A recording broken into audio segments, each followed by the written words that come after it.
Le soleil se couche lentement à l'horizon, teignant le ciel de nuances d'orange et de rouge, alors que le petit bataillon militaire se prépare pour sa mission dans un village abandonné marqué par des rumeurs d'activité ennemie. Le lieutenant Julien, un homme de taille moyenne mais à la prestance imposante, observait ces hommes avec un mélange d'inquiétude et de détermination. L'ambiance était chargée et la tension palpable. Les échos de la guerre résonnaient encore dans les mémoires de chacun, et l'idée d'entrer en territoire inconnu n'apportait pas de réconfort. Les soldats, accroupis au milieu des décombres et de la végétation sèche, rangeaient leur équipement et vérifiaient leurs armes. Parmi eux, le sergent Luc, un vétéran qui porte plus de cicatrices émotionnelles que physiques, a tenté de garder le moral au plus haut. Il s'approche d'un jeune militaire, Pierre, qui semble particulièrement nerveux. « Et Pierre, ne sois pas comme ça. Allez, c'est juste une autre mission », dit Luc en essayant d'offrir un sourire plus forcé que sincère. Pierre regardait Luc, ses yeux bleus brillants d'un mélange de peur et de détermination. Mais et si c'était un piège? Et s'il nous attendait là-bas? Si nous sommes préparés, peu importe ce que nous rencontrons, répondit Luc en tapotant l'épaule du jeune homme. Nous avons toujours été plus rapides et plus intelligents. L'ennemi ne nous prend pas au dépourvu. Julien, qui écoutait la conversation, décida d'intervenir. Luc, il faut être prudent. Le village est peut-être plein de pièges, non seulement physiques mais psychologiques. Ce que nous avons entendu à propos de cet endroit n'est pas bon du tout. Il regarda ces hommes qui attendaient avec impatience ses ordres. Tout le monde écoutait. La voix de Julien résonna et les soldats se tournèrent vers lui. Cette mission n'est qu'une reconnaissance. Nous avons besoin d'informations, et rien de plus. Restez ensemble et suivez les ordres. La sécurité de chacun dépend de la discipline. Les soldats hochèrent la tête, même si des murmures d'incertitude circulaient encore parmi eux. La peur était un ennemi invisible, mais bien présent. Pendant ce temps, la lumière du jour commençait à décliner et l'obscurité envahissait le paysage. Le village, autrefois habité, ne semblait plus qu'un écho de souvenirs, son silence pesant comme un manteau. L'ordre de marche étant donné, le groupe s'engagea sur le sentier qui menait au village. Le bruit des pas crissant sur les feuilles sèches et les branches cassées semblait amplifié dans le silence oppressant qui les entourait. Les maisons, aujourd'hui en ruine, semblaient veiller sur les soldats avec leurs fenêtres brisées et leurs portes pendantes. Dès leur arrivée à l'entrée du village, Julien sentit un frisson lui parcourir le dos. Quelque chose n'allait pas. Restez vigilants, a-t-il ordonné, et les soldats se sont dispersés pour former un cercle de sécurité. La tension montait à mesure qu'il explorait le village. Chaque recoin, chaque ombre semblait cacher un danger imminent. Luc, plus loin, aperçut quelque chose qui lui fit battre le cœur. Il s'est approché d'un bâtiment qui était autrefois une épicerie. Les étagères étaient remplies de produits en décomposition, mais ce qui l'arrêtait vraiment, c'était ce qu'il y avait sur le sol. « Julien !» a-t-il appelé, attirant l'attention du lieutenant. Julien s'approcha et regarda ce que Luc montrait. Au sol, il y avait des traces de lutte, des taches de sang, des traces de traînée, et dans un coin, ce qui semblait être un morceau de tissu déchiré, taché de rouge. « Ce n'est pas bien, » marmonna Pierre, qui s'était approché avec un regard horrifié. « Que s'est-il passé ici? Nous ne le savons pas, mais nous devons continuer à enquêter. » décida Julien, sentant déjà la pression augmenter dans sa poitrine. C'était quelque chose qu'il ne pouvait pas ignorer. Le murmure du village semblait reprendre vie, résonnant de rires lointains et de voix qui n'appartenaient à aucun être humain. Au fur et à mesure de leur exploration, les soldats ont commencé à trouver de nouvelles preuves d'une attaque brutale. Des corps mutilés étaient éparpillés dans tout le village et une odeur de mort flottait dans l'air. Le désespoir s'infiltrait dans les âmes des hommes et Luc luttait pour rester calme. « Restez ensemble !» cria-t-il, essayant d'inspirer un peu de courage. « Regardez-moi. Nous sommes une équipe et nous ne laisserons pas la peur nous dominer. » Mais le sentiment de désespoir était comme une ombre, les enveloppant lentement. L'un des soldats, Mathieu, s'est mis à trembler. « Sergent, je n'aime pas ça. Que se passe-t-il ici? Pourquoi tout ça? » « On ne sait pas, Mathieu, » répondit Luc en essayant de garder sa voix ferme. « Mais nous devons être forts. Quoi qu'il arrive ici, cela ne pourra pas nous vaincre. » Julien observait ces hommes, constatant que la camaraderie qui les unissait tous commençait à se désagréger sous le poids de l'horreur qu'ils rencontraient. Il savait que la mission se transformait en quelque chose de bien plus sombre qu'il ne l'avait imaginé. « Allons-y. Nous devons trouver un endroit sûr, » dit Julien en essayant de rester concentré. « Nous ne pouvons pas rester ici longtemps. Avant de continuer, nous aimerions vous demander une faveur. Si vous appréciez cette vidéo et souhaitez voir plus de contenu comme celui-ci, n'oubliez pas de cliquer sur le bouton d'abonnement et d'activer la cloche. De cette façon, vous ne manquerez aucune mise à jour de notre part. Votre soutien nous aide à vous offrir le meilleur contenu possible. On continue. Les soldats suivirent leur chef, mais l'atmosphère était remplie d'une peur palpable.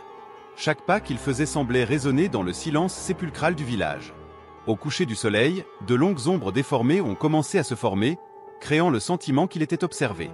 La forêt environnante semblait vivante, comme si elle détenait de sombres secrets. Quand la nuit est enfin tombée, des booms ont résonné dans la forêt, obligeant les soldats à se regarder avec des expressions paniquées. Le son ressemblait à un coup lointain mais inquiétant.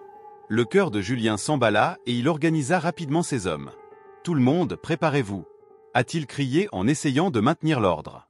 La peur se propageait comme une épidémie et il devait agir avant que la situation ne devienne incontrôlable. Restez vigilants. Cela pourrait être une embuscade. Mais personne ne répondit, tout le monde était paralysé par la peur, regardant l'obscurité qui s'approfondissait autour d'eux. C'était comme si quelque chose les entourait, quelque chose qu'ils ne pouvaient pas voir mais qu'ils pouvaient ressentir. Le village, autrefois simple destination de reconnaissance, est désormais devenu un labyrinthe d'horreur, et la frontière entre réalité et terreur commence à s'estomper. Julien sentit la pression monter dans sa poitrine. Il savait que la lutte pour la survie ne faisait que commencer et que la véritable bataille était sur le point de se dérouler dans l'ombre de la nuit.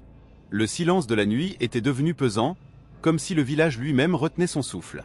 Les soldats, groupés autour du petit feu qui éclairait à peine leurs visages fatigués, échangèrent des regards nerveux. La tension dans l'air était palpable, chaque bruit de la forêt semblait amplifié, chaque murmure du vent porteur d'un sinistre avertissement. La disparition de Pierre, l'un des plus jeunes du groupe, a laissé tout le monde inquiet.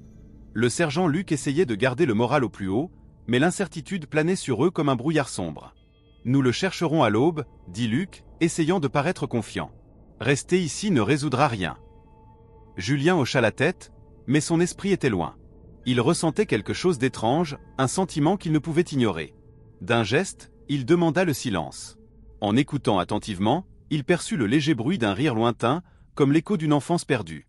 En regardant les hommes sous ses ordres, il aperçut des visages marqués par la peur et l'incertitude. « Avez-vous entendu ça » demanda l'un des soldats, nommé Martin, la voix tremblante. « Est-ce que ce sont des rires d'enfants » ?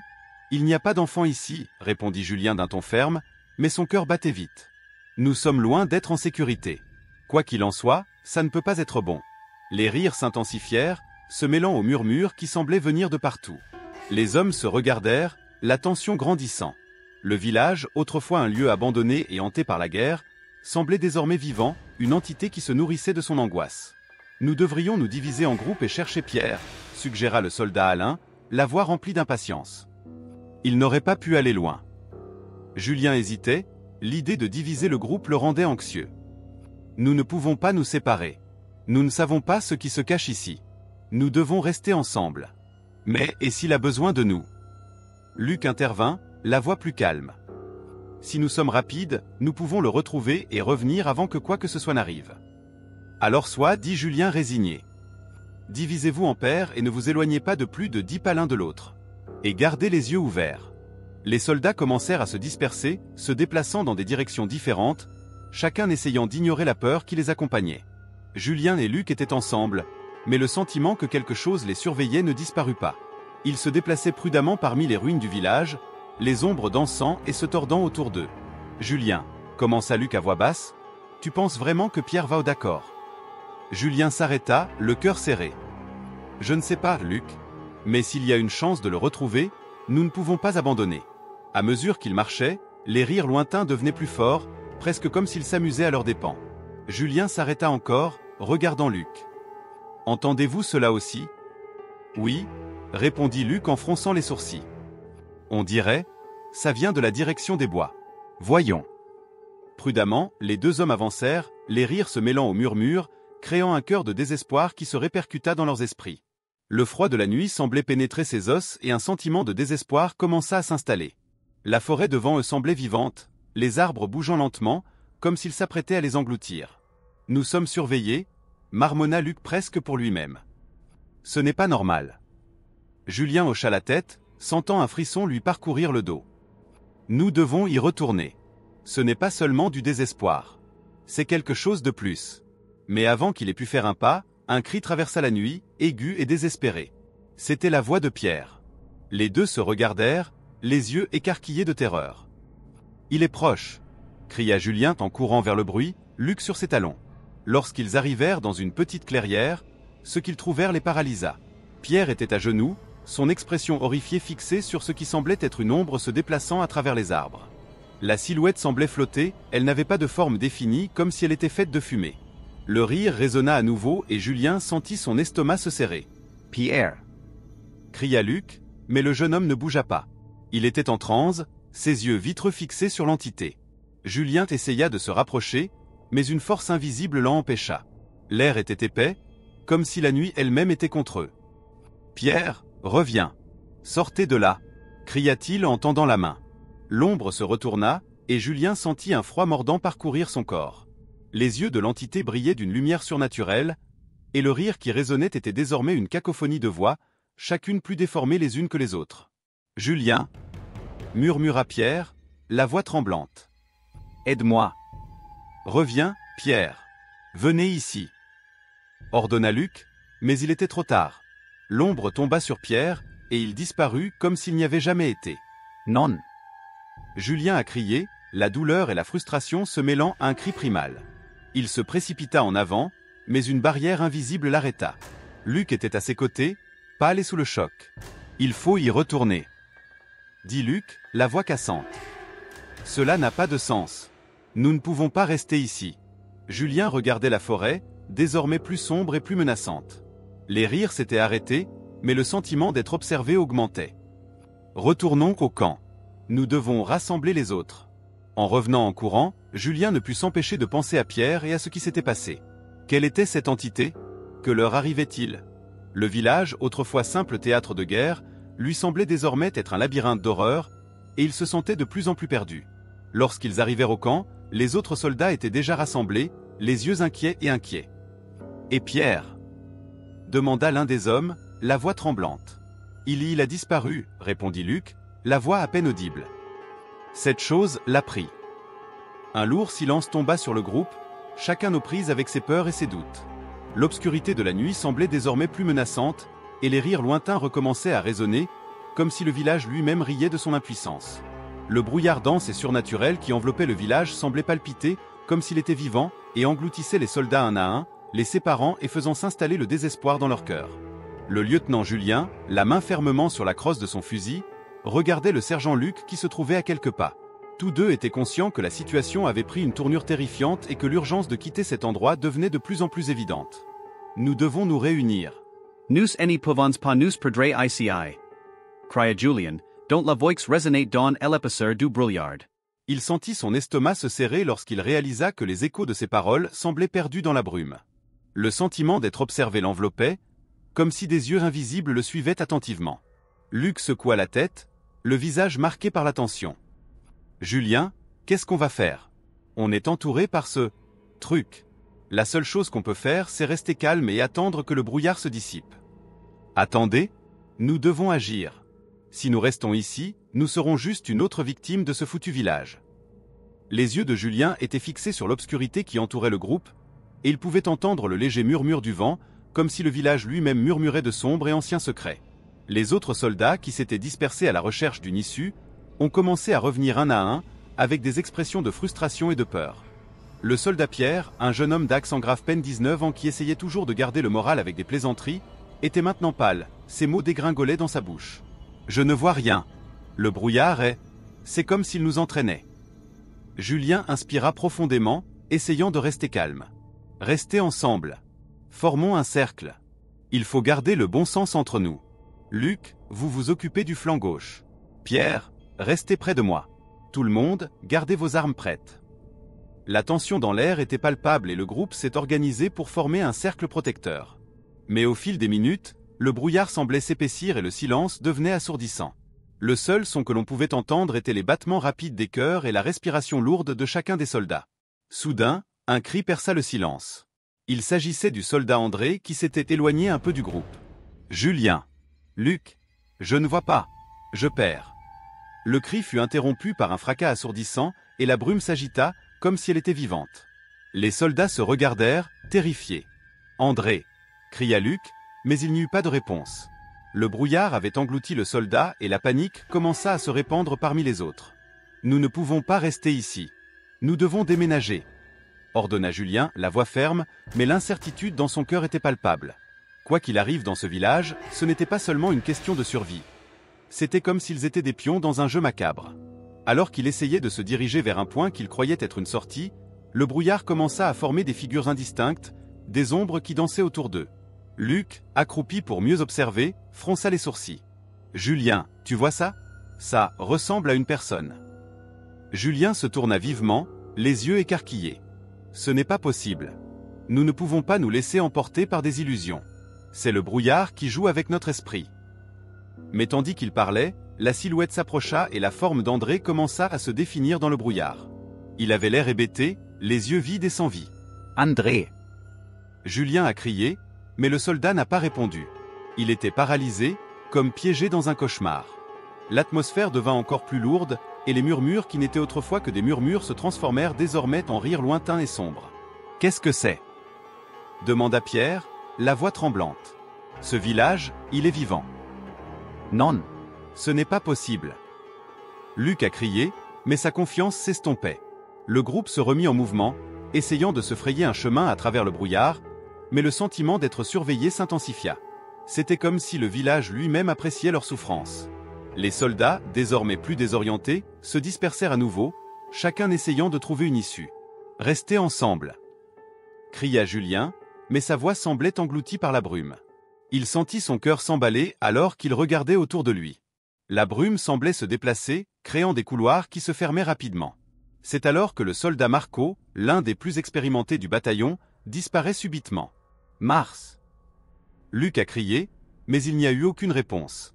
Le désespoir commença à s'emparer du groupe, et le brouillard semblait apprécier le désordre qu'il créait parmi eux. « Julien, on ne peut plus rester ici !» dit Luc, sa voix pleine d'urgence. « Nous devons trouver un abri, quelque chose pour nous protéger de cette chose. » Peut-être ce vieux bunker que nous avons trouvé en explorant le village, suggéra Pierre d'une voix hésitante. Il se peut qu'il y ait quelque chose qui nous aide à comprendre ce qui se passe. Julien regardait les visages des soldats, tous avec des expressions de peur et d'incertitude. « Alors allons au bunker. C'est la seule option que nous avons. Mais nous devons agir rapidement avant que le brouillard ne nous sépare à nouveau. » Les armes dégainées, le groupe a commencé à se déplacer rapidement vers le bunker. La brume semblait tourbillonner autour d'eux, comme si elle essayait de les arrêter. À chaque pas, le groupe sentait que quelque chose les observait, une présence sinistre qui les suivait de près. Finalement, ils atteignirent l'entrée du bunker, une porte rouillée et entr'ouverte. Julien poussa la porte et un craquement aigu résonna dans l'air.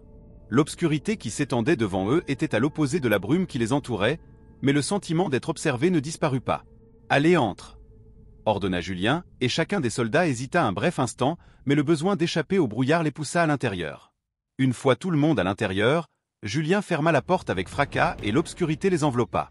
L'intérieur du bunker était humide et faiblement éclairé, avec des échos de pas se répercutant sur les murs en béton. « Que cherchons-nous ici » demanda Pierre en regardant autour de lui avec méfiance. « Tout ce qui nous aide à comprendre ce qui se passe, » répondit Luc à voix basse. « Nous devons découvrir ce que cache ce village. » En explorant le bunker, ils ont trouvé de nombreux artefacts provenant d'expériences militaires, des documents jaunis et du matériel cassé. Mais surtout, on avait le sentiment que dans cet endroit, l'horreur de la guerre était mêlée à quelque chose de bien plus sinistre, quelque chose qui était sur le point d'être révélé. Ce village, dit Julien en feuilletant un des documents. Ce n'est pas seulement un champ de bataille. C'est un labyrinthe de secrets enfouis. Nous devons découvrir ce que est réellement passé ici. À ce moment-là, le sentiment d'être observé s'intensifia à nouveau et un son faible, presque inaudible, commença à émerger du fond du bunker. Les soldats se regardaient et la tension dans l'air devenait de plus en plus insupportable. Quelque chose était sur le point de se produire et ils devaient être prêts pour la suite. L'atmosphère à l'intérieur du bunker était épaisse et oppressante, comme si l'air lui-même était imprégné du poids des atrocités qui y étaient commises. Les murs en béton étaient tachés d'un rouge foncé, dont les soldats ont rapidement déduit qu'il s'agissait de sang. Entendant leurs propres échos, ils avancèrent prudemment, leurs pas étant étouffés par le sol couvert de terre et de débris. Le lieutenant Julien menait le groupe, son expression mêlant détermination et appréhension. « Restez en formation. Nous ne savons pas ce que nous pourrions trouver ici, » ordonna-t-il, d'une voix ferme mais quelque peu hésitante. Le sergent Luc, toujours à ses côtés, hocha la tête, sentant la tension monter entre les hommes. « Nous devons rester unis, » a-t-il ajouté, essayant de garder le moral au plus haut. Mais chacun des soldats sentit la pression monter, comme si quelque chose les observait depuis l'ombre. Alors qu'il explorait le bunker, une porte rouillée se détachait parmi les décombres. Luc le repoussa et un craquement résonna, révélant une pièce pleine de documents et de matériel de laboratoire, certains encore connectés à des machines qui clignotaient à un rythme inquiétant. C'est horrible, marmonna l'un des soldats, les yeux écarquillés en voyant des images d'expériences humaines épinglées sur un tableau d'affichage sale. Que faisaient ces monstres ici? Julien s'approcha d'une table où un journal était ouvert. Les pages jaunies étaient tachées et couvertes de notes précipitées, l'écriture dessinée dans un moment de panique. Les expériences, ils ont essayé de créer des super-soldats, lit-il à haute voix, le cœur battant. Mais ce qu'ils ont réalisé était une abomination. Ce n'est pas possible, dit Luc d'une voix tremblante. Cela ne peut pas être notre réalité. Mais alors qu'ils regardaient autour d'eux, la certitude de ce à quoi ils étaient confrontés s'est installée. Les murs semblaient prendre vie, chaque ombre bougeait comme si elle était vivante. L'un des soldats, le jeune Antoine, commença à pâlir. Je ne peux pas rester ici. J'ai l'impression que quelque chose ne va pas, balbutie-t-il, les mains tremblantes. Reste calme, Antoine, répondit Julien, mais son regard trahissait une inquiétude qu'il essayait de cacher. Nous devons sortir d'ici. Cependant, avant qu'il ait pu bouger, un cri résonna dans le bunker, traversant l'air lourd comme un couteau. C'était le soldat Henri qui s'était éloigné un peu pour enquêter dans un coin sombre. « Henri !» cria Luc en courant vers le son. À leur arrivée, ils trouvèrent Henri en état de choc, les yeux écarquillés et la peau pâle comme du papier. « J'ai vu quelque chose. Une silhouette, elle me regardait. » Il semblait au bord de la folie, ses paroles jaillissant dans une précipitation incohérente. Elle est la raison pour laquelle nous sommes ici. Elle veut que nous souffrions. « Calme-toi, Henri, » dit Julien en essayant de le calmer. « Restez-vous » Mais avant qu'il puisse répondre, une ombre se déplaça rapidement à travers la pièce.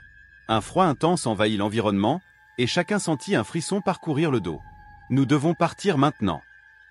cria Luc, et le groupe commença à reculer vers la sortie. Mais quelque chose les a arrêtés.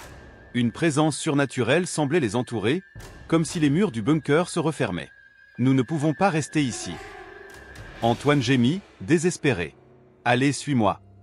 ordonna Julien en poussant les hommes hors de la pièce. Mais lorsqu'ils atteignirent l'entrée, ils trouvèrent la porte qu'il avait utilisée auparavant, désormais scellée, comme si quelque chose la retenait. « Ce qui se passe ?» questionna Luc, l'anxiété éclatant dans sa voix. « Nous sommes piégés. » Henri a crié, son esprit semblant s'effondrer. « Nous sommes tous condamnés. » L'hystérie commença à se répandre parmi les soldats et un sentiment de panique s'empara de l'environnement. Julien, sentant la pression grandissante, essayait de rester calme. « Henri, tu dois te concentrer. » « Restez-vous » Que s'est-il réellement passé ici? Le soldat hésita, sa respiration s'accéléra, mais finalement il commença à parler, la voix tremblante. J'ai participé aux expériences. J'étais l'un des élus. Ils m'ont changé. Je suis l'un d'entre eux, mais je suis toujours humain. Je ne sais pas comment, mais il y a quelque chose en moi. Quelque chose que je ne peux pas contrôler. Il se mit à pleurer, les larmes coulant sur son visage. Je ne voulais pas ça, je ne le voulais pas. Parlez-vous d'eux? Qui sont-ils? Demanda Luc, la peur grandissant dans ses yeux. Tu dois nous aider, Henri. La transformation d'Henri commença à se manifester de manière alarmante. Ses yeux changèrent, devenant un mélange de noir et de rouge, reflétant une fureur incontrôlable. « Je ne peux pas contrôler ce qui s'en vient », a-t-il crié, sa voix résonnant avec un ton déformé. « Ils reviennent. » Soudain, le bunker trembla, comme si une force invisible ébranlait ses fondations. Les soldats, désormais paniqués, tentent de trouver une issue, mais l'obscurité semble s'intensifier. « Nous ne pouvons pas rester ici. Il faut se battre !» crie Julien en essayant de rassembler le courage qui lui reste encore à ses hommes. Henri, désormais complètement envahi par l'entité qui s'était réveillée en lui, commença à se contracter, son corps se transformant en quelque chose de grotesque et de monstrueux. « Ils m'ont donné le pouvoir, mais j'ai tout perdu !» a-t-il hurlé, sa voix résonnant surnaturelle. « Maintenant, vous allez payer !» Les soldats reculèrent, les armes levées en signe de défense. « Henri, s'il te plaît !» « Combattez-le !» supplia Luc, mais la transformation était irréversible. Ce qui restait de l'homme qu'il connaissait se dissipait, laissant la place à un être qui dégageait une aura de terreur. « Vous n'avez aucune idée de ce qui s'en vient. » grognatait-il, sa voix étant désormais un mélange de grognements et de mots. L'ombre qui avait été Henri s'avançait maintenant vers eux, ses contours déformés et menaçants. Julien, le cœur battant, savait que la seule option était d'affronter la créature qui avait autrefois été sa compagne. Préparez-vous, les hommes. Nous devons nous battre, cria-t-il, la peur se transformant en une détermination farouche. Nous ne pouvons pas laisser la guerre prendre notre humanité. Le bunker était sur le point de devenir un champ de bataille, non seulement contre un ennemi humain, mais contre l'essence même de la guerre qui avait transformé ses frères en monstres. Le poids de la réalité s'est imposé sur eux et la frontière entre survie et chute est devenue de plus en plus floue. L'obscurité du bunker était devenue un champ de bataille infernal. Les échos des cris et le bruit du métal qui s'entrechoquait remplissaient l'air lourd d'une tension palpable. Julien et Luc combattaient le monstre qui avait été autrefois l'un de leurs camarades, un soldat transformé par de cruelles expériences. À chaque coup porté, la réalité de la guerre se révélait devant eux d'une manière brutale et inhumaine. La créature, avec sa forme déformée et ses yeux vides d'humanité, avançait avec une fureur qui semblait alimentée par toute la douleur qu'elle avait endurée. « Reste à l'écoute, Julien !» a crié Luc en esquivant une attaque dévastatrice qui a failli le toucher. La force du coup a fait trembler le mur du bunker. Nous devons trouver un moyen de l'arrêter. Julien, le souffle coupé, cherchait autour de lui une arme improvisée. Les ombres dansaient sur les murs comme si elles se moquaient d'eux, et une odeur de sang et de métal emplissait l'air. Il se souvenait de ce qu'il avait trouvé dans le bunker, des notes sur les expériences. C'était comme si l'espace lui-même était imprégné du désespoir et de la douleur des hommes qui y avaient souffert. Luc, et si on utilisait les artefacts ? A suggéré Julien en désignant une table couverte de matériel et d'instruments de torture qui semblaient avoir été abandonnés à la hâte. On peut essayer quelque chose. Luc hésita, mais le regard désespéré de Julien le convainquit. Ils s'approchèrent de la table alors que la créature rugissait, ses sons se répercutant comme le gémissement d'un esprit tourmenté. Les mains de Luc bougeaient rapidement, attrapant une scie rouillée et une bouteille de liquide qui semblait inflammable. « Pensez-vous que cela fonctionnera ?» a demandé Luc, la nervosité évidente dans sa voix. « C'est notre seule chance », répondit Julien en prenant une lampe de poche cassée et en essayant de connecter les fils dénudés. « Si nous pouvons distraire la créature, nous pourrons peut-être les utiliser contre elle. » Le monstre s'avança, ses muscles tordus bougeant de façon grotesque. Il semblait ressentir la peur, comme si les ténèbres elles-mêmes se nourrissaient de lui. Luc, la scie dans une main et la bouteille dans l'autre, cria à Julien. « Maintenant, fais-le !» Julien, la lampe torche allumée, la lança vers la créature. L'impact a fait exploser la lumière en un éclat brillant, aveuglant la vision du monstre pendant un instant. Luc profita de la distraction et lança la bouteille vers le monstre. Le verre se brisa, projetant le liquide inflammable sur la créature. « Feu !» a crié Julien en allumant un morceau de papier avec la lampe de poche et en le lançant vers le monstre. Les flammes se propagent instantanément, illuminant la cachette sombre d'une lumière infernale. Le cri de la créature résonnait dans le bunker, un mélange de douleur et de colère, alors qu'elle se débattait dans les flammes, essayant d'éteindre le feu qui consumait sa forme grotesque. Mais, dans le chaos, une ombre de doute s'empare de Julien. Était-ce vraiment juste de faire ça à un homme qui, à un moment donné, avait été votre ami ? L'horreur de la guerre les avait transformés en monstres, et il ne pouvait s'empêcher de penser à la tragédie qui s'y était déroulée. « Il faut qu'on parte !» a crié Luc en tirant Julien par la main, alors qu'ils tentaient tous deux de s'éloigner des flammes qui consumaient maintenant le bunker. Cependant, la structure commençait à s'effondrer et ils pouvaient entendre l'écho de rires lointains se répercutant sur les murs, comme si le lieu lui-même se moquait de leur lutte. Julien se retourna une dernière fois, le cœur lourd. La créature était maintenant la plus fragile, les cris se transformant en murmures d'agonie. Il ne savait pas s'il combattait réellement un monstre ou s'il était confronté à la culpabilité qui l'accompagnait depuis le début de la mission. « Julien, allez !» Luc le serra plus fort. Ils coururent vers la sortie tandis que le bunker s'effondrait autour d'eux. Des pas précipités, l'écho de leur cœur battant à l'unisson de la panique qui les consumait. Finalement, ils réussirent à sortir à la lumière du jour, mais ce qu'ils trouvèrent les laissa paralysés. Le village, qui ne ressemblait auparavant qu'au reflet d'un champ de bataille, était désormais vivant d'une manière qui défiait toute logique. Des ombres se déplaçaient entre les maisons en ruine et des rires résonnaient comme si le lieu lui-même avait pris conscience. « Qu'est-ce que c'est ?» murmura Luc en regardant autour de lui avec de grands yeux, la peur désormais remplacée par un étrange sentiment de désespoir. Julien ne pouvait pas répondre. Il regarda le village, ses contours déformés par la lumière du soleil, comme si chaque bâtiment respirait, palpitait d'une vie qui lui était propre. Il sentit un frisson lui parcourir le dos, le sentiment qu'il était observé, non seulement par des yeux humains, mais par quelque chose de beaucoup plus ancien et de bien plus maléfique. « Nous devons retrouver le reste du bataillon », suggéra Luc, mais l'urgence dans sa voix était éclipsée par la présence oppressante qui les entourait maintenant. « Ils ne sont peut-être plus là, Luc. » La voix de Julien était pleine d'incertitude. « Le bunker a peut-être consommé plus que notre ami. Les rires résonnaient plus fort et Julien sentait que le village lui-même se nourrissait de sa peur.